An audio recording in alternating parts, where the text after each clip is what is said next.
En línea tenemos a María Paulina Aguinaga, la concejal del Centro Democrático en Medellín. Señorita concejal, gracias por su tiempo. Buenos días. La saluda al pueblo antioqueño. Muy buenos días, Luis Fernando, para usted, para Elkin, Luisa, Juan Pablo y por supuesto para todos los oyentes. Para ponernos un poco en contexto y con los oyentes que de pronto no son muy detallistas, la señorita María Paulina Aguinaga se ha destacado por ser de las personas que mejor ha manejado la situación de EPM, sus finanzas, sus actuaciones, sus inversiones y demás. Y no solamente hoy, lleva meses haciéndolo. En el periodo anterior, cuando el alcalde era Federico Gutiérrez, siempre fue la voz reconocida como responsable frente a lo que sucedía a EPM. Es más, en su momento se llegó a decir que fue tanto lo que incomodó su pronunciamiento contundente, construido en verdad, que hubo una reunión en la finca del señor Álvaro Uribe, aquí en Río Negro, promovida al parecer por amigos del señor entonces alcalde Federico Gutiérrez, donde estuvo Federico Gutiérrez, donde estuvo el entonces gerente de EPM, casi que pidiéndole al ex senador y expresidente que calmara a María Paulina Aguinaga. Es decir, ella tiene autoridad para hablar sobre EPM. Señorita concejal, ¿tiene en algo razón el señor Daniel Quintero cuando hoy genera tanta controversia diciendo que en la administración pasada, en la de Federico Gutiérrez, EPM iba para la quiebra?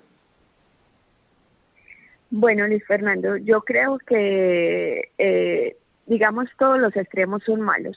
Y yo creo que esta guerra de trinos, de insultos, de descalificaciones a nivel personal no favorecen en nada a solucionar la crisis que hoy tenemos, que más que una crisis coyuntural, porque esta no es una crisis porque se decide presentar una reclamación y porque renuncian los 8 miembros de junta. Esto es una crisis estructural, producto de unas decisiones que se han venido tomando al interior de la empresa, que entre otras cosas no han sido las mejores, considero yo. Uno no puede decir que PM va camino o que iba camino en la bancarrota, pero sí puede decir que había cosas para preocuparse. Por ejemplo, en el comunicado que sacan los exmiembros de junta, yo creo que eso también le hace daño a esta crisis, salir a contar verdades parciales y no salir a contar la foto completa de cómo está realmente la situación. Entonces ellos, por ejemplo, en ese comunicado se enfocan simplemente en el grupo, que es una de las cosas que yo siempre he criticado. Cuando les conviene hablan de EPM como grupo y cuando les conviene hablan de EPM matriz. Entonces hubiera sido importante si iban a hacer ese análisis que lo hubieran hecho con los dos, porque todos sabemos que la matriz es la columna vertebral, es la que soporta el grupo y que es la que tiene los indicadores financieros más deteriorados, producto del alto endeudamiento.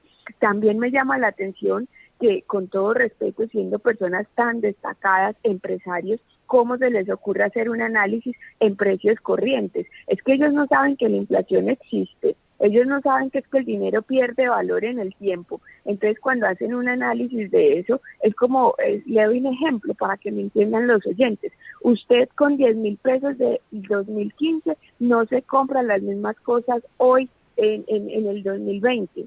¿Sí me entiende? Porque tenemos una inflación, porque el dinero va perdiendo valor. Entonces ellos lo que hacen es un análisis en precios corrientes como si no existiera la inflación, y ahí vemos también que por eso muestran esos porcentajes de crecimiento tan importantes. Y es que el patrimonio, dicen que el patrimonio creció un 28%, pero cuando uno hace el análisis en términos reales, teniendo en cuenta el efecto de la inflación, el crecimiento fue del 9% y los pasivos han venido aumentando.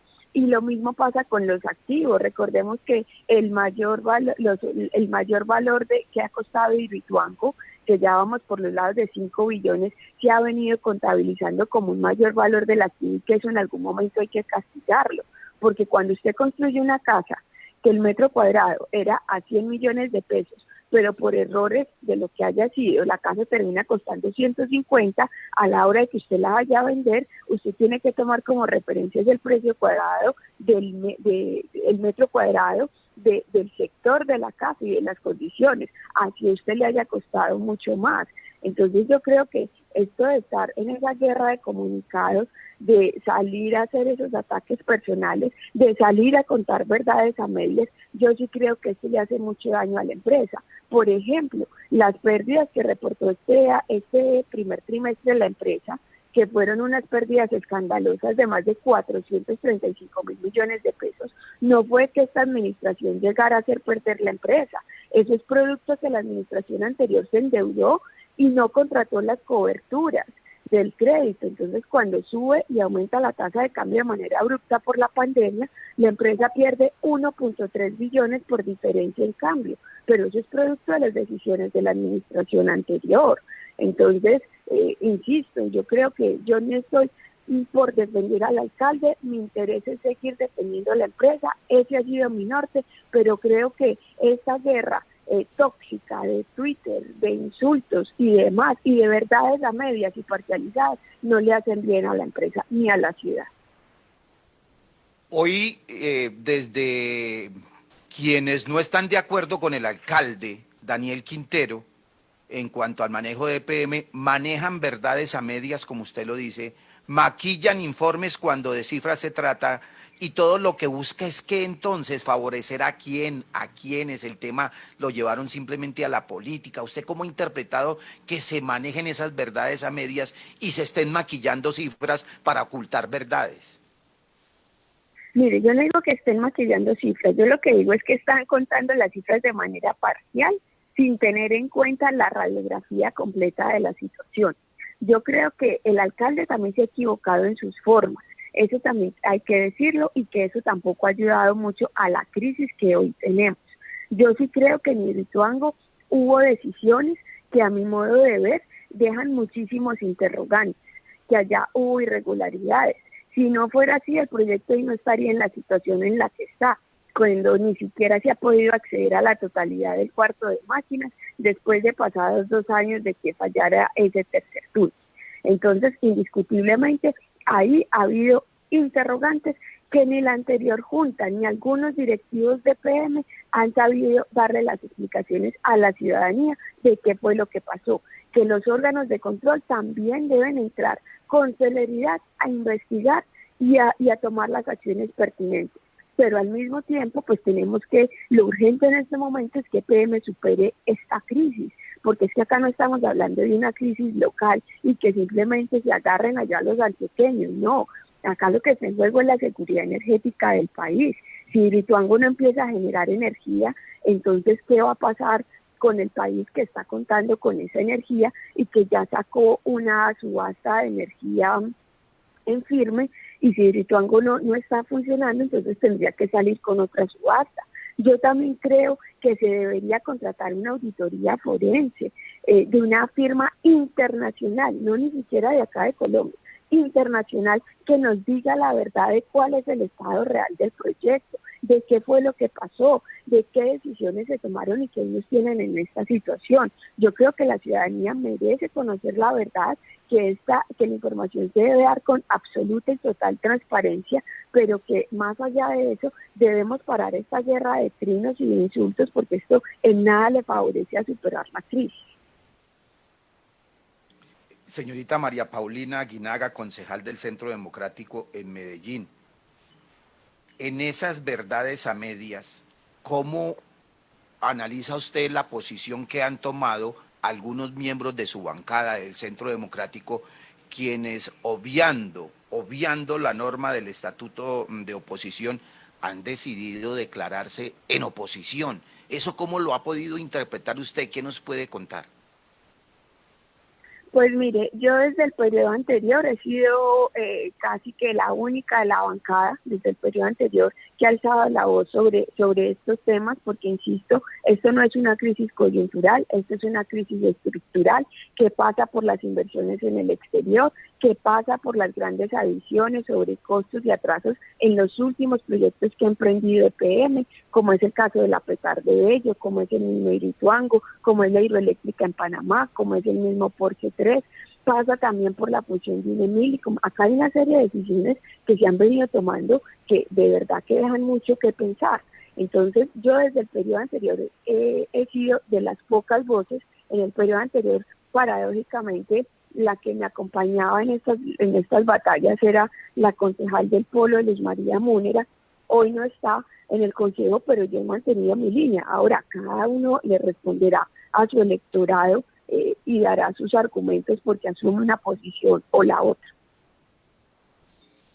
Y de sus compañeros de bancada, ¿cómo los ve? ¿Verdad que los están presionando mucho, que a ustedes los llaman y les exigen casi que tienen que declararse en oposición? ¿Eso es cierto? Mire, el presidente Uribe siempre ha sido un hombre muy respetuoso, un hombre que dialoga, que escucha y que es de argumentos.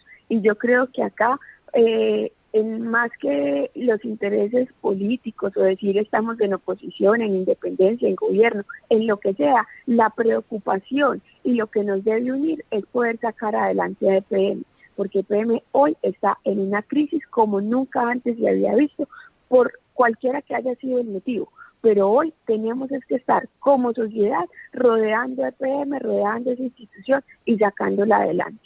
Yo insisto, esa guerra de comunicados, de descalificaciones, de trinos, de insultos, eso nada contribuye a la solución del problema y en este momento el interés superior tiene que ser apoyar a EPM, encontrar soluciones, hacer unas reformas estructurales y poder sacar la empresa adelante.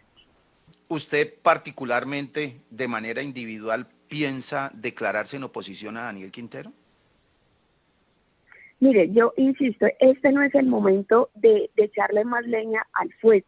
Yo no comparto muchas cosas de este gobierno. He sido crítica en mis debates también con esta administración. Le voté negativo la reforma administrativa al municipio de Medellín porque considero que no era el momento de crear más burocracia en plena crisis, en plena pandemia.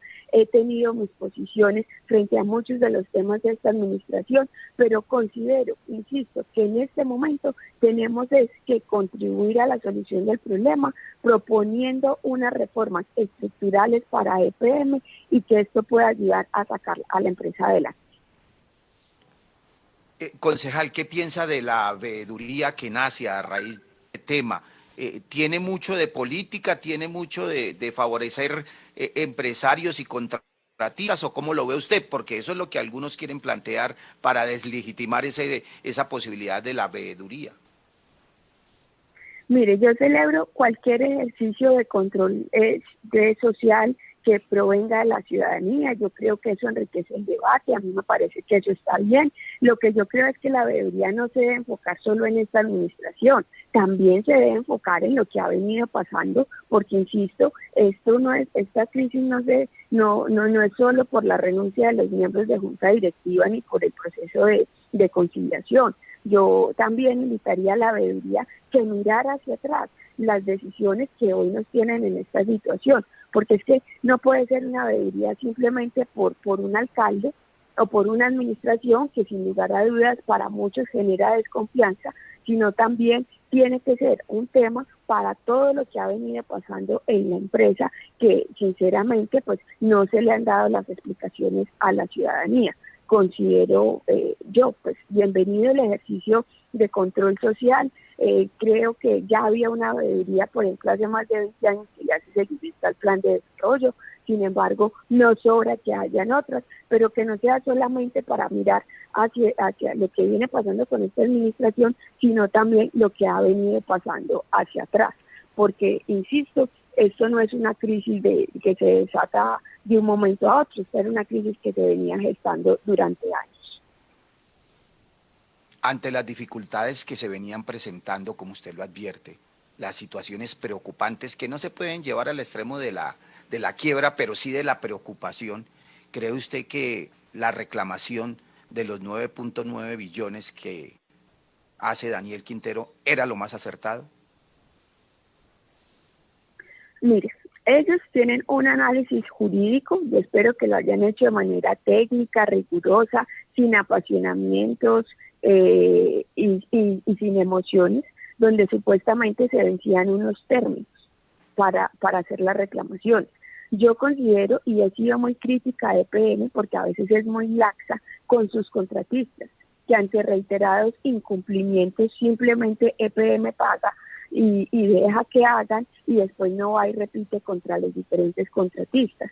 Es más, mire, le pongo por ejemplo el caso del contratista de la vía Puerto Valdivia Presa, una carretera que costó o tiene sobrecostos y adiciones superiores al 50%, es decir, estamos hablando de más de 200.000 millones de adiciones, donde el contratista, la ANLA le suspendió la licencia durante 6 meses por estar haciendo una mala disposición de los residuos finales y contaminando unas fuentes hídricas.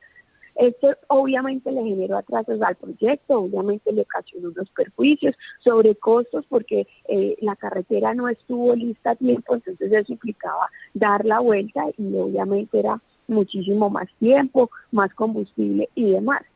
La ANLA además le clavó una multa EPM millonaria de varios miles de pesos por esto, y esta es la hora que EPM no ha ido a reclamarle al contratista. Y yo creo que este tipo de cosas no pueden seguir pasando, porque es que el bolsillo de EPM sí tiene fondo y sí se puede agotar, y al final lo bueno, lo malo que pase con EPM lo terminamos pagando todos vía tarifa, servicios públicos y vía inversión social en la ciudad.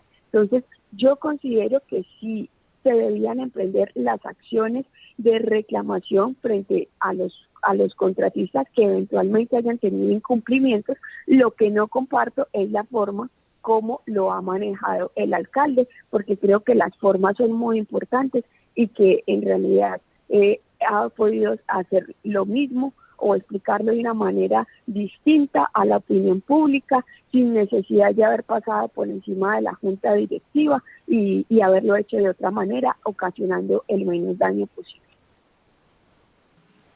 Pero no era muy difícil, lo digo porque mire, yo recuerdo que el señor Luis Pérez, siendo gobernador, dijo públicamente: en EPM se favorece más a los contratistas. Hay quienes nos están tratando de hacer memoria y nos dicen: recuerde que cuando llegó Sergio Fajardo, le abrió la puerta de EPM, de su junta directiva, a los grandes contratistas, y esto cambió. Y empezó EPM a recorrer un camino de mucho riesgo, y que pareciera, dicen algunos, porque a mí no me consta, que cuando ya llegó Federico Gutiérrez a la alcaldía, esa posibilidad de ser laxos con los contratistas pues se siguió manteniendo, y a pesar de los riesgos no se hacía nada. Verdades a medias, favorecimientos, administraciones anteriores que deben responder. Ahí es donde está la clave de uno de los puntos que tiene que ver con la política en esta crisis, o estoy haciendo un análisis desfasado de todo esto desde ese punto de vista político, concejal. A ver, yo sí creo que había, digamos, temas con la junta directiva, no toda, pero algunos de sus miembros que sí pues estuvieron, por ejemplo, en la decisión que se tomó en el año 2014 de no emprender las acciones jurídicas contra Integral y con Concreto, dos empresas que están en Hidroituango y que también hacen parte del proceso de conciliación por Hidroituango, por todas las irregularidades y sobrecostos que hubo en la hidroeléctrica Bonjic, y que ante eso la respuesta de la junta directiva de la época, que todavía eran algunos de los que renunciaron, pues eran miembros en esa época, dijeron que no era conveniente porque estas empresas eran aliadas de EPM, esa fue la palabra textual, aliadas. El tema es que si el alcalde no confiaba en ellos, pues entonces los debió haber cambiado desde el inicio de su periodo, no los debía haber ratificado, considero yo, y además nombrar personas que con todo respeto pues no tuvieran posibles conflictos de intereses, pero entre los mismos que él nombró hay un caso de una persona que estando en la junta de EPM, según aparece en su portal y en su hoja de vida, también es asesor jurídico de Integral, una de estas empresas. Entonces, ahí sí, qué pena, pues si el señor alcalde tenía desconfianza y demás, uno, no debe haber ratificado a algunos, y dos, pues no debe haberse fijado mejor en el posible conflicto de intereses de los nuevos miembros que él mismo estaba nombrando. A mí desde ese punto de vista sí me parece una incoherencia por parte del señor alcalde. Concejal, para finalizar, de su cosecha, algún aporte para dar el cierre a esta conversación como colofón frente a la situación de EPM, su partido, su bancada y lo que estamos viviendo. No, yo creo que acá el interés superior tiene que ser proteger y garantizar la estabilidad de EPM, Por eso considero que se debe hacer una auditoría forense, contratando una firma internacional que nos diga la verdad de Hidroituango. Considero también que se deben hacer reformas estructurales, porque acá también nos estamos dando cuenta que el sistema que tenemos no es el ideal. Acá no hay un sistema de pesos y contrapesos. Tenemos un alcalde de turno, independientemente de quién sea, si es bueno, si es malo, si es regular, que tiene el poder absoluto para nombrar todos los miembros de la Junta y nombrar el gerente, y eso también hace que no haya un sistema de pesos y contrapesos, porque también es el que no puede nombrar, quitar, poner a su antojo, y creo que eso tampoco le hace bien ni a la ciudad ni a la empresa. Por eso una de las propuestas estructurales que creo que se debe llevar a cabo, una de las reformas, es que los miembros de la Junta Directiva tengan un periodo fijo, que no todos puedan ser nominados por el mismo alcalde, que sea un modelo similar al del Banco de la República, que son personas técnicas independientes que están 2 años con un gobierno y 2 años con otro gobierno. Eso les permite tener más independencia a la hora de tomar decisiones. Creo también que a los políticos nos critican muchísimo porque algunos se quedan 3, 4, 5 periodos en una misma corporación, y lo mismo también tiene que ver con EPM. Hay que limitar el número de periodos que una persona puede estar. Teníamos casos de personas que ya llevaban más de 14 años y ya terminando este periodo, entonces iban a ser casi 17, 18 años. Yo creo que eso tampoco es sano, ¿no? Máximo 2 periodos, 3 pues, exagerado, pero también creo que hay que limitar eso y de que esta sea también el momento propicio, porque de toda crisis deben salir oportunidades, también para reglamentar la venta de activos. Acá los últimos alcaldes han venido a hacerle un negocio EPM o a venderle un activo para pagar sus promesas de campaña. Miremos la fusión de Unemilicon para Parques del Río, miremos la venta de las acciones de EPM en Isagen para el tranvía de la 80 en su momento, recursos que finalmente se gastaron en otra cosa, porque ahorita que los necesitábamos para el cierre financiero ya no había un solo peso de esos, y se destinaron fue para otras cosas. Miremos también que esta administración ya está hablando de vender lo que quedaba de UNE para financiar su Valle del Software y terminar de financiar el metro ligero de la 80. Entonces acá no puede seguir cogiendo carrera, que cada alcalde llega a hacer un negocio con la empresa para pagar sus promesas de campaña. Eso también hay que pararlo. Si EPM tiene negocios que no le dan la rentabilidad de los que tiene que salir, que salga y venda, pero que los recursos sean reinvertidos en la misma empresa, porque entonces usted imagínese uno cada año vendiendo una habitación de la casa, ¿con qué se va a quedar entonces al final? Esto también hay temas de fondos que hay que revisar, y que creo que esta crisis tiene que ser la oportunidad para que se haga una reforma estructural frente a cada uno de estos temas. Me gusta eso de auditoría forense internacional ante este escenario donde, como usted lo plantea, no nos están diciendo toda la verdad, donde evidenciamos que hay muchos intereses políticos, donde evidenciamos que es que hay algunos con la intención de enmarcar la crisis de EPM solamente en estos meses de gobierno y tratar de tapar lo que pasó en administraciones anteriores. Qué bueno esa auditoría forense internacional para que nos digan la verdad y nada más que la verdad, y dejen de estar metiendo humo y poniendo sombras para evitar que se sepa realmente lo que está pasando con EPM. Esa es la conclusión que saco después de escucharla, concejal. Es usted muy amable, que Dios la guarde, la estaremos consultando, que tenga feliz día. Muchísimas gracias, Luis Fernando, por el espacio. Un saludo muy especial a toda la mesa de trabajo y un muy feliz día para todos los oyentes. María Paulina Aguinaga, la concejal del Centro Democrático, vuelve, ratifica con todo lo que ha dicho, que es la concejal que más se conecta con la gente en temas de EPM. Lo digo porque las redes sociales de nosotros están disparadas. A mí me están llegando mensajes de todos lados, la gente diciendo: lo que está diciendo esta señorita concejal es la verdad y nada más que la verdad. Sigue siendo María Paulina Aguinaga el polo a tierra cuando se trata de temas de EPM, porque no toma partido y está diciendo cosas concretas, claras.